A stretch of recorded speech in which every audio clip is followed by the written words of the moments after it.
கர்த்தருடைய பரிசுத்த நாமத்திற்கு மகிமையுண்டாவதாக. வரலாற்றிலே இந்த சம்பவம் நடைபெறாதிருந்தால் சரித்திரம் இரண்டாய் பிரிந்திருக்காது. கிறிஸ்து பிறப்பதற்கு முன், கிறிஸ்து பிறப்பதற்கு பின் அப்படின்னு மாறி இருக்கிற காரணம் அப்படின்னா இந்த சம்பவம், இந்த நாளில் நடந்த ஒரு சம்பவம் தான்.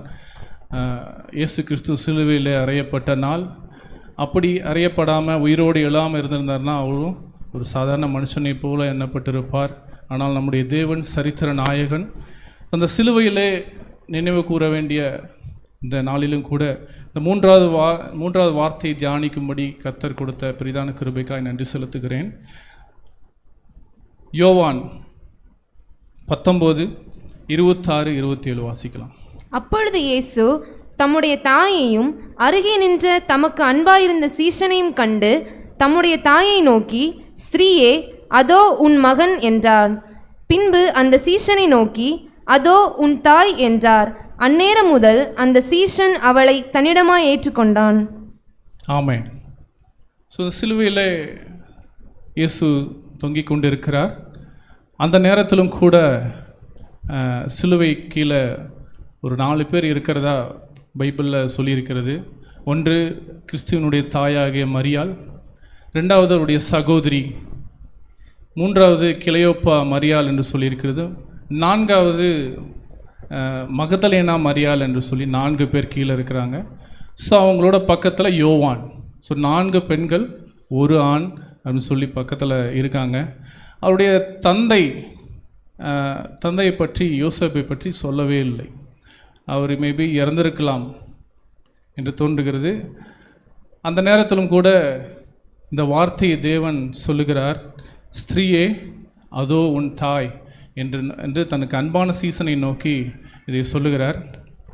முதலாவது இந்த வார்த்தை, அதோ அந்த ஸ்திரீ, இந்த சொல்லப்பட்ட வார்த்தை யாருக்கு என்று சொன்னால் ஒரு தாய், தன்னை பெற்ற ஒரு தாய்க்கு சிலுவிலே தொங்குகிற இயேசு கிறிஸ்து தன் தாயை நோக்கி சொல்லுகிற இந்த வார்த்தை, அதோ உன் மகன் என்று சொல்லுகிறார்.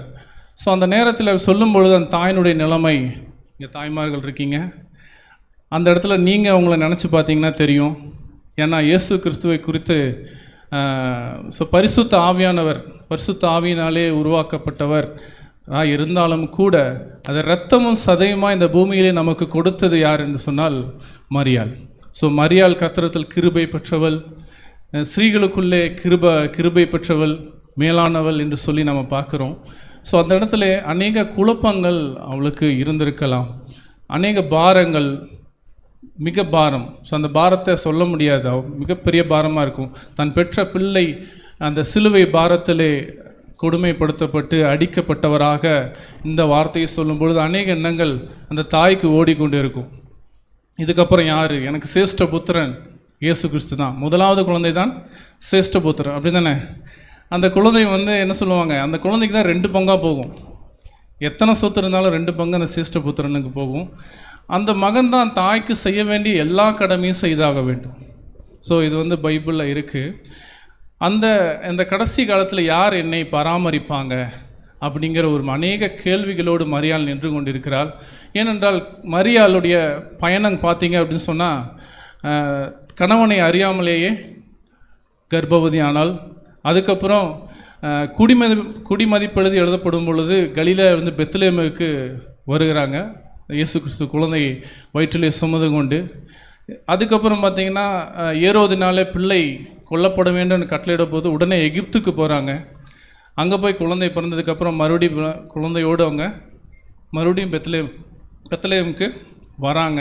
ஸோ அநேக கஷ்டங்கள் மரியாளுக்கு இருந்தது. ஆனால் இருந்த போதிலும் அந்த இடத்துல குழந்தை 8ஆம் நாளிலே விருத்த சேதனம் செய்ய போகும்போது அந்த இஸ்ரவேலின் ஆறுதல் வர காத்திருந்தவனும் பரிசுத்தாவினால் நிரப்பப்பட்டவனுமாகிய சிமியோன் அந்த குழந்தையை பார்த்து சொல்கிறாரு, இவனுடைய ஆத்மாவை ஒரு பட்டயம் உருவி போகும் என்று சொல்லி. ஸோ அந்த வார்த்தையில் நினைவு கூர்ந்திருக்கலாம். ஓகே, சிமியோன் இது சொல்லியிருக்கிறாரு, அதை நினச்சி ஆறுதல் அறிஞ்சிருக்கலாம். ஆனாலும் அந்த பிள்ளை, அந்த தாயினுடைய இருதயம் மிகவும் பாரமாக இருந்திருக்கும். கடைசி காலத்தில் என்னைய பார்க்க போகிறாங்க என்று சொல்லி. ஆனாலும் அந்த தேற்றும் விதமான அந்த வார்த்தை, ஸ்ரீயே, இதோ உன் மகன் என்று சொல்லுகிறார். இரண்டாவதாக நம்ம பார்க்கலாம் யோவான். எல்லாருக்கும் தெரியும் யோவான் பற்றி, அதோ உன் தாய் என்று சொல்லி யோவானை பார்த்து சொல்லுகிறார். ஸோ யோவானை பற்றி எல்லாருக்கும் தெரியும். அன்பின் சீசன். அன்பின் சீசன்னா என்ன அப்படின்னு சொன்னால், பேதுருக்கு யோவான் எந்த விதத்திலும் சலித்த ஒரு சீசன் கிடையாது. அந்த சீசன் பார்த்தீங்க அப்படின்னு சொன்னால் இயேசுனுடைய மார்பிலே சாய்ந்து கொண்டு இருக்கிற ஒரு மனுஷன். சீசர்களுக்கு எந்த டவுட் வந்தாலும் யோவானை தான் கேட்பாங்க. இதை கேட்டு சொல்லு, அதை கேட்டு சொல்லு, யோவானை தான் கேட்பார். யோவான் யார் அப்படின்னு சொன்னால், இயேசுவுக்கு ஒரு உறவின் முறையான், தன் சகோதரனுடைய தன் தாயினுடைய சகோதரின் மகன். ஸோ அதனால் யோவான் கிட்ட அந்த பொறுப்பை ஒப்படைக்கிறார். ஏனென்றால் இயேசு கிறிஸ்துவின் சகோதரர்கள் கூட அவரை இரட்சகர் என்று சொல்லி ஏற்றுக்கொள்ளவில்லை. அவர் மரித்து உயிரோடு எழுந்த பின்புதான் அவரை இரட்சகர் என்று அவர்கள் ஏற்றுக்கொண்டு ரட்சிக்கப்படுகிறார்கள். அது வரைக்கும் கூட பிறந்தவங்க யாருமே அவரை நம்பலை. ஸோ யோவான் தான் சிலுவை பரியந்தம் கூடவே இருந்தான். பேதுரும் கூட உங்களோட நான் கடைசி வரைக்கும் வருவேன் என்று சொல்லி அந்த 11 சீஷர்களும் 10 சீஷர்களும் ஓடி போனார்கள். ஸோ சிலுவை மட்டும் 6 மணி நேரம் அந்த காட்சியை கூட இருந்து பார்த்து கொண்டிருந்த ஒரு சீஷன் யோவான். ஸோ யோவானுக்கு இந்த வாய்ப்பு, ஒரு மிகப்பெரிய வாய்ப்பை அவர் கொடுக்கிறார். அதோ உன் தாய் என்று சொல்லி தன் தாயை பராமரிக்கக்கூடிய ஒரு மிகப்பெரிய பொறுப்பை, ஒரு கிஃப்டை அவருக்கு கொடுக்கிறாரு இயேசு கிறிஸ்து. ஸோ யோவான் எப்படிப்பட்டவன் என்று சொன்னால், ஒரு அன்பின் சீஷன், ஒரு நல்ல சீஷன், அன்பின் சீஷன். சிலுவை மட்டும் வந்தவன், தாயை சேர்த்து கொண்டான். அந்த நேரம் முதல், அந்த வசனத்தை பார்க்கலாம், அந்த நேரம் முதல் அந்த சீஷன் அவளை தன்னிடமாய் ஏற்றுக்கொண்டான்.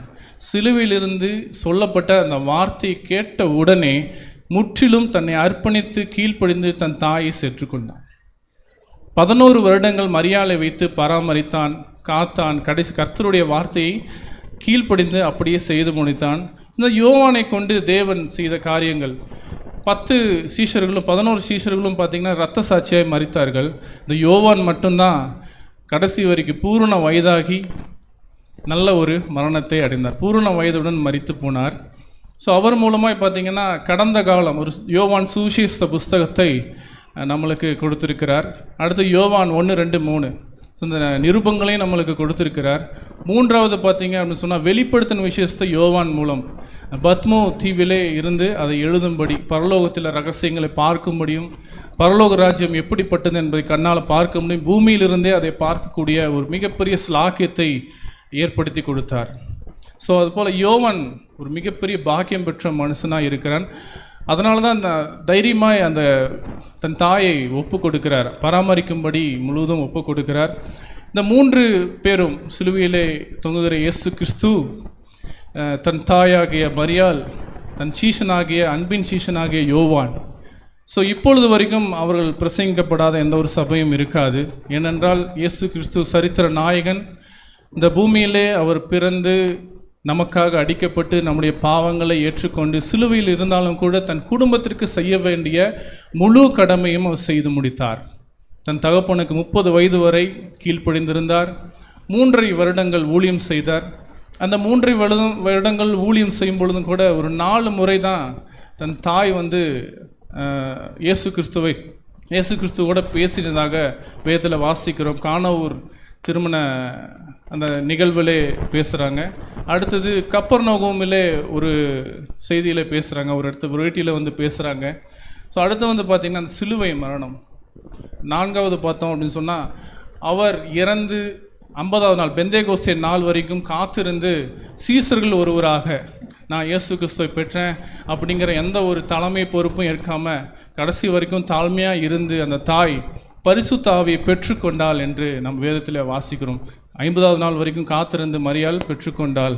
ஸோ நம்ம பார்க்க இந்த நாளிலும் கூட 3 காரியத்தை நாம் இந்த இடத்துல பதிவு செய்ய விரும்புகிறேன்.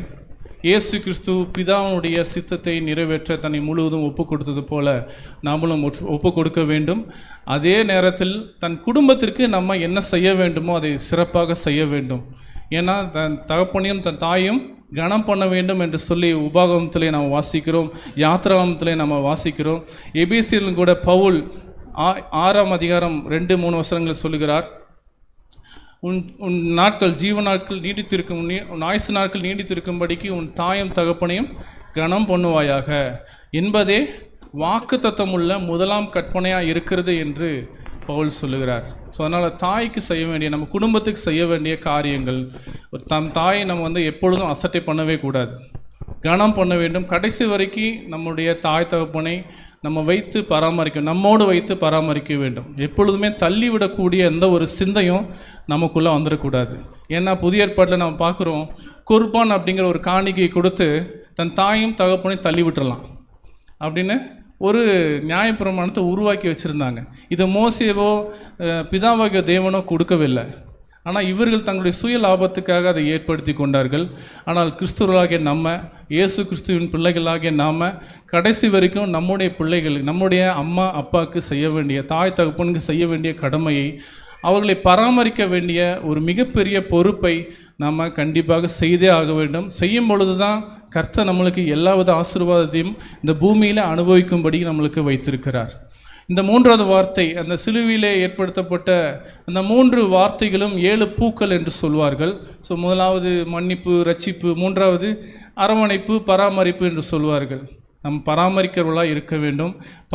நம்ம தாய் தகப்பன்மார்களே பராமரிக்கிறவர்களாக இருக்கும் பொழுது தான் பரத்தில் இருக்கிற எல்லா ஆசீர்வாதங்களும் கர்த்தராகிய இயேசு கிறிஸ்துவின் மூலமாய் நம்ம இந்த பூமியிலே அனுபவித்து நித்திய ஜீவனை பெற்றுக்கொள்ளும்படிக்கு நாம் அதற்கு பாத்திரங்களாய் மாறுவோம். கர்த்தர் நம்மை இந்த வார்த்தையின் மூலம் ஆசீர்வதிப்பாராக. ஆமென்.